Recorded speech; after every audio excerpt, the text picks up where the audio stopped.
আরে দিদি সোনার বাংলা বানিয়েছে। এমন সোনার বাংলা কি সোনার লঙ্কার মতন চলে যায়। এত সুন্দর সোনার বাংলা কি স্থানীয় বাঙালিদেরকে নিজের স্থান ছেড়ে পালাতে হচ্ছে।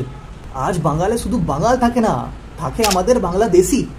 তাতে কি হয়েছে, যদি বাঙালের বেটিরা আজকে সেফ নাই, ছেলে মেয়েদের আজকে চাকরি নাই, গুন্ডাগর্দি বেড়ে যাচ্ছে, দেশ দুনিয়া চাঁদে যাচ্ছে, আমরা সেই আজকে কুড়ে ঘরের মধ্যে বাসিন্দা করছি। যদি দিদির খিলাফ বলো, দিদির গুন্ডারা এসে কেটে তোমাদেরকে ফেলে দিচ্ছে, কিন্তু আমরা দিদিকেই জিতাবো। কি আছে, দিদি আমাদের। যেই বাংলা নিজের প্রাচীন সংস্কৃতি, কারিগরি আর জ্ঞানের জন্য জানা যেত, সেই বাংলা আজ কোথায়? কারিগর যারা কারিগরি করে নিজের পেট চালাতো, আজকে তারাই পেটের জন্য মারা যাচ্ছে। দিদির থেকে আমি প্রশ্ন করবো না, আমি প্রশ্ন করবো আমাদের বাঙালি ভাই বন্ধুদের থেকে। এই বাংলার আমরা স্বপ্ন দেখেছিলাম, এই বাংলার জন্য আমাদের পূর্বজরা জীবন দিয়েছিল, একটু ভেবে দেখুন।